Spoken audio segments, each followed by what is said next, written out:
জেনজিদের ভয়াবহ হামলার ভয়ে হেলিকপ্টারে করে ভারত ছেড়ে জীবন নিয়ে পালাচ্ছে নরেন্দ্র মোदी। आप में से जो लोग नरेंद्र मोदी को अभी भी सपोर्ट करते हैं उनकी भयंकर तरीके से आंखें खुलने वाली हैं।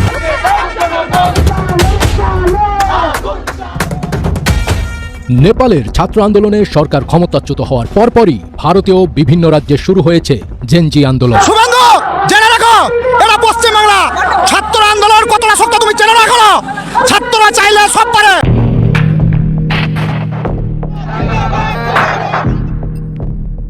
মোদী সরকার মুর্দাবাদ, গো ব্যাক মোদী স্লোগানে উত্তাল ভারতের মণিপুর। পুলিশের গুলিবর্ষণ, টিয়ার গ্যাস আর রাবার বুলেটে রক্তাক্ত রাস্তাঘাট। মনে হচ্ছে যেন ভারতীয় গণতন্ত্র দাঁড়িয়েছে বিরাট সংকটের মুখে।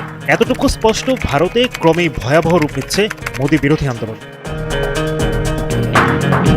কিন্তু সবচাইতে বড় প্রশ্ন, যদি মোদী সরকার সত্যি ক্ষমতা হারায় তাহলে হাসিনার কি হবে? জেনজিদের ভয়াবহ হামলার ভয়ে হেলিকপ্টারে করে ভারত ছেড়ে জীবন নিয়ে পালাচ্ছে নরেন্দ্র মোदी। নুরুল হকের উপর হামলার ঘটনায় স্বরাষ্ট্র উপদেষ্টার পদত্যাগ দাবি গণ অধিকার পরিষদের। ইনু সহ 5 জনের বিরুদ্ধে তদন্ত প্রতিবেদন দাখিলের নির্দেশ ট্রাইব্যুনালের। জুলাই সনদ বাস্তবায়ন সহ 5 দফা দাবিতে খেলাফত মজলিসে যুগপৎ কর্মসূচি ঘোষণা। আসসালামু আলাইকুম প্রিয় দর্শক, বর্তমান সময়ের বাংলাদেশের রাজনৈতিক প্রেক্ষাপট বা রাজনৈতিক পরিস্থিতির উপর বিশ্লেষণ করে আপনাদের সামনে কিছু গুরুত্বপূর্ণ ভিডিও ফুটেজ নিয়ে হাজির হয়েছি।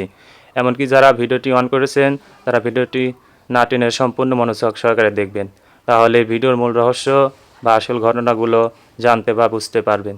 তো প্রিয় দর্শক, আমি আর বেশি কথা বাড়াবো না, চলুন দেখে আসি সেই আজকের কাঙ্ক্ষিত ভিডিওগুলো।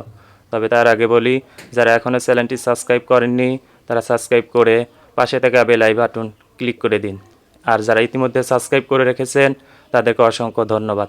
তো চলুন দর্শক, একটা লাইক দিয়ে আমরা ধারাবাহিকভাবে সকল ভিডিওর বিস্তারিত আলোচনা দেখে আসি। রাজনৈতিক অঙ্গন আজ তোলপাড়। দিল্লির আকাশে কালো মেঘ জমে উঠেছে, চারদিকে আতঙ্ক আর অস্থিরতার ছায়া। ঠিক এমন মুহূর্তে এক অবিশ্বাস্য খবর ছড়িয়ে পড়েছে। ভারতের প্রধানমন্ত্রী নরেন্দ্র মোদী হঠাৎ করে দেশ ছাড়লেন। সেনাবাহিনীর বিশেষ হেলিকপ্টারে চেপে রাতের অন্ধকারে তিনি রাজধানী থেকে উড়ে গেলেন অজানা গন্তব্যের দিকে।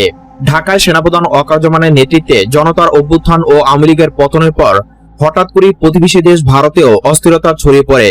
মোদী বিরোধী আন্দোলন দীর্ঘদিন ধরেই উঠছিল, কিন্তু বাংলাদেশে পরিবর্তনের ঝড় সেই আন্দোলনে নতুন গতি এনে দেয়।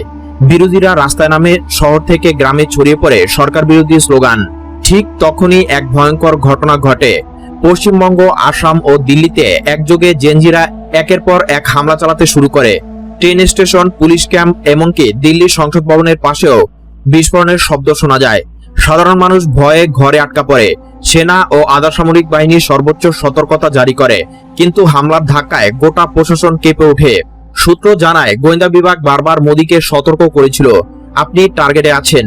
জেনজির গোপন কমান্ডাররা রাজধানীতে ঢুকে পড়েছে, কিন্তু প্রধানমন্ত্রী প্রথমে তা গুরুত্ব দেননি।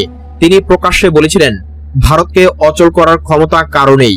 অথচ মাত্র কয়েকদিনের ব্যবধানে বাস্তবতা বদলে যায়। জেনজির হামলায় নিহতের সংখ্যা বাড়তে থাকলে সেনা হেডকোয়ার্টারে জরুরি বৈঠক ডাকা হয়। সেদিন রাতে ঘন অন্ধকারে দিল্লির প্রধানমন্ত্রীর বাসভবনের ছাদে নেমে আসে একটি বিশেষ সামরিক হেলিকপ্টার। স্থানীয়রা হঠাৎ ঘূর্ণিঝড়ের মতো শব্দ শুনতে পান, তারপর চোখের সামনে ভেসে ওঠে সাদা আলো। প্রত্যক্ষদর্শীরা বলেন, মুহূর্তের মধ্যে মোদীকে কড়া নিরাপত্তার মধ্যে তোলা হয় সেই হেলিকপ্টারে। কয়েক মিনিটের মধ্যে সেটি উড়ে যায় অজানা পথে। প্রশ্ন উঠছে, তিনি কোথায় গেলেন? কেউ বলছে মোদী নাকি সরাসরি গুজরাটের দিকে চলে গেছেন, আবার অন্য সূত্র দাবি করছে তিনি নেপাল হয়ে বিদেশে আশ্রয় নিতে চেয়েছেন। ভারতের প্রতিরক্ষা মন্ত্রণালয় এখনো কোনো আনুষ্ঠানিক বিবৃতি দেয়নি, শুধু জানানো হয়েছে প্রধানমন্ত্রী নিরাপদে আছেন। কিন্তু সেই নিরাপদ অবস্থান ঠিক কোথায় তা রহস্যের আড়ালে। রাজনৈতিক মহলে তীব্র প্রতিক্রিয়া শুরু হয়েছে। কংগ্রেস নেতারা ক্ষুব্ধ কণ্ঠে বলছেন, এটাই কি একজন প্রধানমন্ত্রী? জনগণ যখন আতঙ্কে দিন কাটাচ্ছে তখন তিনি নিজের জীবন নিয়ে পালাচ্ছেন। অন্যদিকে বিজেপি নেতারা দাবি করছেন, এটা কেবল সামরিক সুরক্ষা ব্যবস্থা। মোদী খুব শিগগিরই আবার জনগণের সামনে দাঁড়াবেন। তবে সাধারণ মানুষ এত সহজে বিশ্বাস করতে পারছে না। সামাজিক যোগাযোগ মাধ্যমে ছড়িয়ে পড়েছে নানা ভিডিও ও গুজব। কোথাও দেখা যাচ্ছে হেলিকপ্টারের ছায়া রাতের আকাশে মিলিয়ে যাচ্ছে, আবার কোথাও দাবি করা হচ্ছে মোদী নাকি ইতিমধ্যে দুবাই পৌঁছে গেছেন। বাংলাদেশের উদাহরণ চোখের সামনে রেখে ভারতের মানুষ প্রশ্ন তুলছে, এ কি তবে আরেকটি অধ্যায়ের সূচনা? ঢাকায় যেমন দীর্ঘদিনের ক্ষমতাবান সরকার মুহূর্তে ভেঙে পড়েছিল, দিল্লিতেও কি সেই দৃশ্যপট পুনরাবৃত্তি হতে যাচ্ছে? এদিকে সেনাপ্রধান ওয়াকারুজ্জামানের নামও ভারতের গণমাধ্যমে ঘুরছে। কেউ কেউ বলছে, বাংলাদেশে পরিবর্তনের ঝড় যেভাবে দিল তা সরাসরি ভারতের বিরোধী আন্দোলনকে সাহস জুগিয়েছে। জেএনজি গোষ্ঠীর হামলাও হয়তো সেই সাহসের প্রকাশ। মোদি চলে যাওয়ার পর দিল্লির রাস্তায় ভিন্ন ছবি। পুলিশ আর আধা সামরিক বাহিনী ব্যারিকেড বসালেও মানুষ চিৎকার করে বলছে, আমরা ভীত নই। বিশ্ববিদ্যালয়ের ছাত্ররা মিছিল করছে, শ্রমিকরা কারখানার বাইরে জড়ো হচ্ছে। সবাই বলছে, বাংলাদেশে সম্ভব হলে ভারতে কেন নয়। আন্তর্জাতিক মহলও গভীর উদ্বেগ প্রকাশ করেছে। যুক্তরাষ্ট্র, ইউরোপীয় ইউনিয়ন, এমনকি জাতিসংঘ বলেছে ভারত এখন ভয়াবহ অস্থিরতার মুখে দাঁড়িয়ে। অনেক রাষ্ট্র তাদের নাগরিকদের সতর্ক করেছে ভারতে অপ্রয়োজনীয় ভ্রমণ না করার জন্য। তবে সবচেয়ে বড় প্রশ্ন থেকে যাচ্ছে, মোদির ভবিষ্যৎ কি? তিনি কি আবার ফিরবেন, নাকি এভাবেই রাজনৈতিক ইতিহাসে নিজের শেষ অধ্যায় লিখে দিলেন? গোটা উপমহাদেশ এখন দম বন্ধ করে অপেক্ষা করছে। ভারতের আকাশে এখনো ভেসে বেড়াচ্ছে সেই প্রশ্ন, প্রধানমন্ত্রী মোদি কোথায়, আর তিনি কি ফিরবেন ভারতে? आप में से जो लोग नरेंद्र मोदी को अभी भी सपोर्ट करते हैं, उनकी भयंकर तरीके से आंखें खुलने वाली हैं।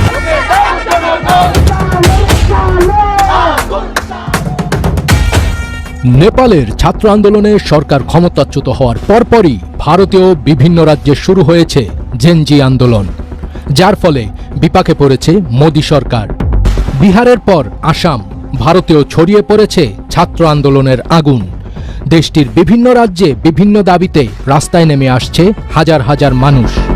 গত মঙ্গলবার চাকরি প্রত্যাশীদের আন্দোলনে অচল হয়ে পড়েছিল বিহারের বিভিন্ন এলাকা। এবার বিক্ষোভে উত্তাল হয়ে উঠেছে দেশটির আরেক রাজ্য আসাম। অবস্থা যখন এই, তখন প্রশ্ন উঠেছে যে শ্রীলঙ্কা, নেপাল ও বাংলাদেশের প্রধানমন্ত্রীর মতো ভারতের প্রধানমন্ত্রী গুজরাটের কসাইখ্যাত নরেন্দ্র মোদীর গদিও কি নড়েচড়ে উঠবে? তাকেও কি হেলিকপ্টারে করে পালাতে হবে দেশ ছেড়ে? अरे हम तो फकीर आदमी हैं, झोला लेके चल पड़ेंगे जी। বুধবার সন্ধ্যায় রাজ্যের তিনকুশিয়া জেলায় মোরান সম্প্রদায়ের প্রায় 20,000 মানুষ রাস্তায় নেমে আসেন। তাদের দাবি, অবিলম্বে মোরানদের তফসিলি উপজাতি মর্যাদা দিতে হবে। অল মোরান স্টুডেন্টস ইউনিয়নের নেতৃত্বে এই বিক্ষোভ শুরু হয় তালাপ, কাকোপাথার ও মার্ঘেরিটায় ধারাবাহিক কর্মসূচির মাধ্যমে। এরপর তারা তিনসুকিয়া শহরে এক বিশাল সমাবেশ করেন। ভারতীয় প্রধানমন্ত্রী নরেন্দ্র মোদীর আসাম সফরের ঠিক আগে এই বিক্ষোভ পুরো শহরকে নাড়িয়ে দিয়েছিল। মোদী সরকার মুর্দাবাদ, গো ব্যাক মোদি স্লোগানে উত্তাল ভারতের মণিপুর। পুলিশের গুলিবর্ষণ, টিয়ার গ্যাস আর রাবার বুলেটে রক্তাক্ত রাস্তাঘাট। মনে হচ্ছে যেন ভারতীয় গণতন্ত্র দাঁড়িয়েছে বিরাট সংকটের মুখে। এতটুকু স্পষ্ট, ভারতে ক্রমেই ভয়াবহ রূপ নিচ্ছে মোদি বিরোধী আন্দোলন। কিন্তু সবচাইতে বড় প্রশ্ন, যদি মোদি সরকার সত্যি ক্ষমতা হারায় তাহলে হাসিনার কি হবে? দক্ষিণ এশিয়ায় তার সবচাইতে বড় কূটনৈতিক ভরসা ছিল ভারত। দিল্লির সমর্থন ছাড়া কি টিকতে পারবেন তিনি? রাজনৈতিক বিশ্লেষকরা বলছেন, মোদির পতন হলে শেখ হাসিনাও পড়তে পারেন ভয়াবহ চাপে। মণিপুরে ছাত্র জনতা শান্তিপূর্ণ বিক্ষোভ দমনে পুলিশ রাবার বুলেট ও টিয়ার গ্যাস ব্যবহার করেছে। আহত হয়েছেন বহু মানুষ। 2 বছর আগে সংঘর্ষে প্রাণ হারানো 250 মানুষের স্মৃতি এখনও তাজা। আর মোদির সাম্প্রতিক সফর সে ক্ষোভকে আরও উস্কে দিয়েছে। বিহারের আসন্ন নির্বাচনও মোদির জন্য হয়ে উঠেছে সবচাইতে বড় পরীক্ষা। ওয়ালটন বিএলডিসি ফ্যান, খরচ বাঁচে 65% পর্যন্ত। ওয়ালটন বিএলডিসি ফ্যান ছড়ায় স্বস্তির সবুজ হাওয়া। অন্যদিকে মোদি বিহারে ঘোষণা দেন $8 বিলিয়ন বিনিয়োগের, কিন্তু রাজনৈতিক বিশ্লেষকরা বলছেন এতে লাভ নেই। কারণ আসন্ন বিহার নির্বাচন মোদির জন্য হতে যাচ্ছে ভয়াবহ পরীক্ষা। উত্তর ভারতের এই রাজ্যে বিজেপি এককভাবে কোনো দিন ক্ষমতায় আসতে পারেনি, আর মণিপুরের উত্তেজনা সেই পরীক্ষাকে আরও কঠিন করে তুলেছে। ইতিহাস সাক্ষী, শ্রীলঙ্কায় রাজাপক্ষ, নেপালের কেপি ওলি কিংবা বাংলাদেশের শেখ হাসিনা, ছোট্ট আন্দোলনের আগুন কিভাবে একদিন বড় শাসকের পতন ডেকে আনে তার উদাহরণ স্পষ্ট। আজ ভারতের রাজপথে মোদি সরকার সেই একই সংকেতের মুখোমুখি। কিন্তু এখানে আরো বড় প্রশ্ন, যদি মোদি সরকার পড়ে যায় তাহলে হাসিনার কি হবে? কারণ দক্ষিণ এশিয়ায় তার সবচাইতে বড় মিত্র ছিলেন নরেন্দ্র মোদি।